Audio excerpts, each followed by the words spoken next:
മണൽ മാഫിയക്കെതിരെയുള്ള ഒറ്റയാൾ പോരാട്ടത്തിലൂടെയാണ് നെയ്യാറ്റിൻകര ഓലത്താന്നി സ്വദേശി ഡാളി അമ്മൂമ്മ എന്ന ഡാളി ശ്രദ്ധേയായത്.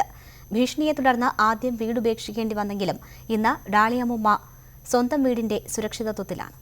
ഡാളി അമ്മൂമ്മയുടെ കുട്ടിക്കാല ഓർമ്മകളിൽ കാഞ്ഞിരംകടവിൽ നെയ്യാറിന് ഇത്രയും പരപ്പുണ്ടായിരുന്നില്ല.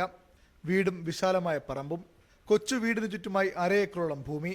ഡാളിയുടെ സ്വന്തമായിരുന്ന ഈ ഭൂമിയിലേക്കും മണൽ മാഫിയയുടെ ലാഭക്കൊതി പൂണ്ട കണ്ണുകളെത്തി. പതിയെ പതിയെ ഭൂമി ഇല്ലാതായി. നെയ്യാർ കരയിലേക്ക് ഒഴുകിക്കയറി. ഒടുവിൽ വീടിന്റെ അടിവാരവും മണൽ മാഫിയ തോണ്ടുന്ന സ്ഥിതിയെത്തി. ഡാളി അമ്മൂമ്മ പോരാട്ടം തുടങ്ങി. നാട്ടുകാരെയും ബന്ധുക്കളെയും രാഷ്ട്രീയക്കാരെയും ഒക്കെ വെറുപ്പിച്ച് ഒറ്റയ്ക്കായിരുന്നു പോരാട്ടം. വർഷങ്ങളോളം വീട്ടിൽ നിന്ന് മാറി നിൽക്കേണ്ടി വന്നു. എന്നിട്ടും പോരാട്ടം തുടർന്നു. ഒടുവിൽ ഡാളി അമ്മൂമ്മ വിജയിച്ചു. മണൽ മാഫിയ പിന്മാറി. ഡാളി വീട്ടിൽ തിരിച്ചെത്തി. അടുത്തിടെ വീട്ടിൽ വൈദ്യുതി കിട്ടി. എങ്കിലും കഷ്ടപ്പാടുകൾക്ക് കുറവില്ല. കുടിവെള്ളം എടുക്കണമെങ്കിൽ കുത്തിയൊഴുകുന്ന നെയ്യാറിലേക്ക് ഇറങ്ങണം. ചെറിയ ചെറിയ ആഗ്രഹങ്ങൾ കൂടിയുണ്ട് ഈ വൃദ്ധയ്ക്ക്. എനിക്ക് വേണ്ടത് എൻ്റെ വീടിന് ചുറ്റും 4 വശവും കല്ലുകൊണ്ട് കെട്ടി എനിക്ക് പൂർത്തിയാക്കി തരണം. തന്റെ കാലം കഴിഞ്ഞാൽ മണൽ മാഫിയ ശേഷിക്കുന്ന ഈ ഭൂമിയും കൈയടക്കുമെന്ന് ഉറപ്പുണ്ട് ഡാളി അമ്മൂമ്മയ്ക്ക്. എങ്കിലും മരണം വരെ തോറ്റുകൊടുക്കാൻ തയ്യാറല്ല.